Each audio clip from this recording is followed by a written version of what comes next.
Good morning बच्चों।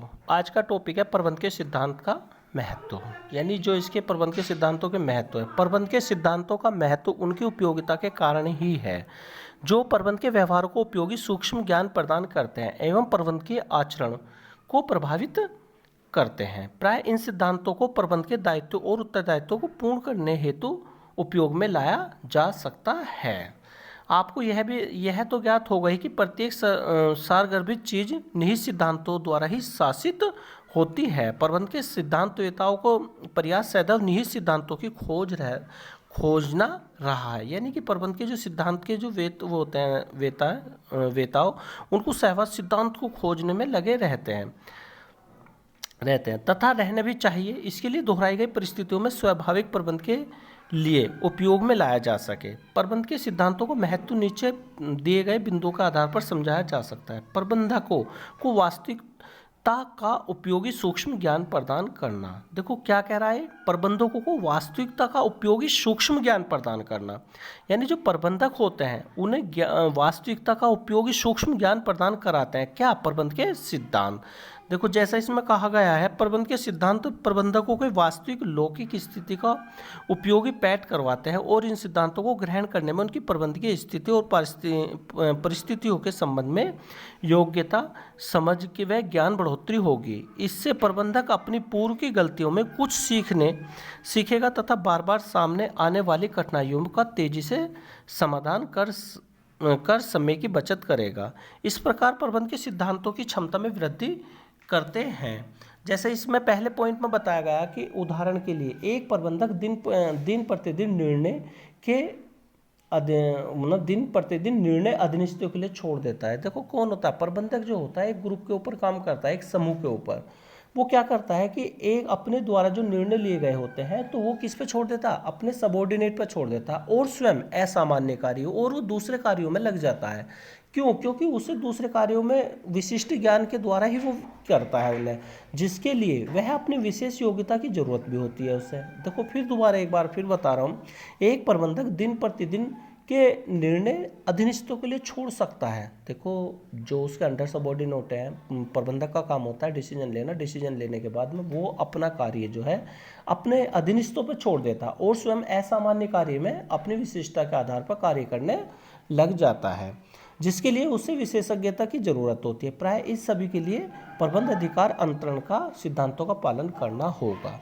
दूसरा point है बेटा इसमें, संसाधनों का अधिकतम उपयोग एवं प्रभावी प्रशासन। देखो जो संसाधन होते हैं, यानी कि जो प्रबंध के संसाधन होते हैं उनका सही उपयोग और अधिकतम उपयोग कर सके।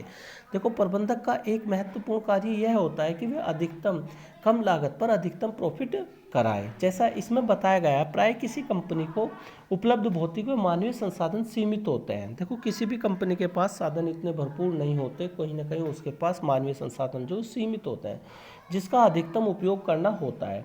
यहाँ इनके अत्यधिक उपयोग से तात्पर्य है कि इन संसाधनों को इस प्रकार प्रयोग में किया जाए कि कम से कम लागत पर अधिक से अधिक लाभ अर्जित हो सके। प्रबंध के इस सिद्धांतों की सहायता से अपने कार्यों को निर्णय में कारण और परिणाम का संबंध में भावी अनुमान लगा सकते हैं, जिससे गलतियों से शिक्षा ग्रहण करने की नीतियाँ में होने वाली नुकसान से बचा जा सकता है। प्राय प्रभावी प्रशासन के लिए प्रबंध के व्यवहार का व्यक्तिकरण जरूरी है। इससे आगे चलते हैं बेटा, नेक्स्ट टॉपिक है वैज्ञानिक निर्णय।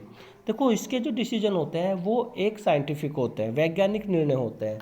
निर्णय निर्धारित उद्देश्यों के रूप में न्याय संगत। देखो निर्णय जो होना, यानी इनका जो डिसीजन होना चाहिए वो निर्धारित उद्देश्य के रूप में न्याय संगत और विचारणीय तथ्यों पर आधारित होना चाहिए। यह समय के अनुसार वास्तविकता का मापन और मूल्यांकन के योग्य होने चाहिए। यानी देखो क्या कह रहा है, यह समय के अनुकूल और वास्तविकता यानी सही व मापन और मूल्यांकन के योग्य होने चाहिए इसके डिसीजन।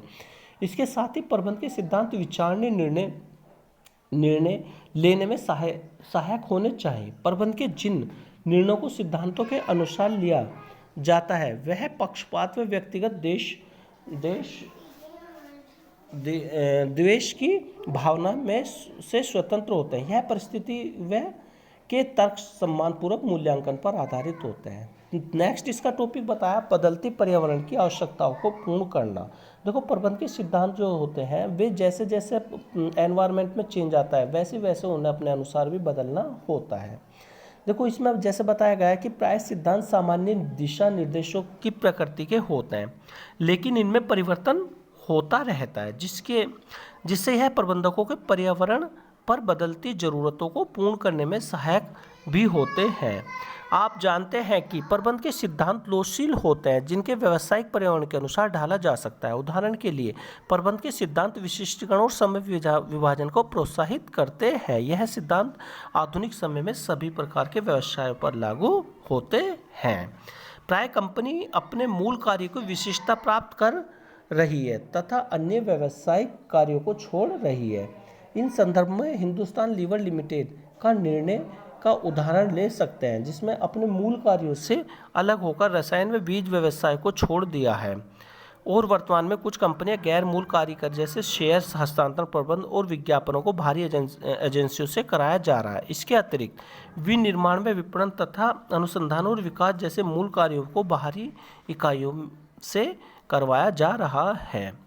नेक्स्ट इसका टॉपिक है बेटा सामाजिक उत्तरदायित्व को पूरा करना। देखो प्रबंध का सिद्धांतों का एक महत्व ये भी है कि जो सामाजिक उत्तरदायित्व होते हैं उन्हें भी पूरा करना होता है। जनता की बढ़ती जागरूकता और व्यवसाय और सीमित दायित्व वाली कंपनियों को अपने सामाजिक उत्तरदायित्व को निभाने के लिए बाध्यकारी होती है। इस प्रकार की मांगों को परिणामस्वरूप प्रबंध के सिद्धांतों का प्रबंध का ज्ञान विकसित हुआ है तथा समय अनुरूप सिद्धांतों की व्याख्या से इनके एक नए समकालीन अर्थ निकल रहे हैं। इस कारण यदि आज कोई समता की बात करता है तो यह मजदूरी के संबंध में नहीं होती। यह सिद्धांत ग्राहकों के लिए मूल्यवान पर्यावरण का ध्यान रखना और व्यवसाय के सहयोगी के व्यवसाय पर भी लागू होता है।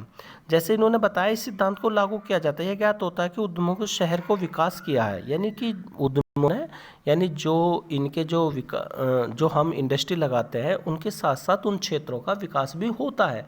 जैसे इन्होंने बताया भेल जो है एक हरिद्वार में एक कंपनी है जिन्हें वहाँ के जो क्षेत्र रानीपुर का विकास किया है।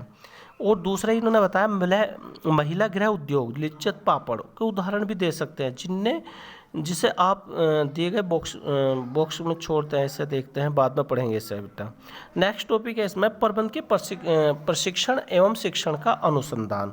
प्रबंध प्रशिक्षण यानी कि ये क्या करते हैं, ये प्रबंधक कुछ प्रबंध के लिए ट्रेनिंग भी देते हैं और शिक्षा भी देता है और उनके लिए रिसर्च भी करते हैं।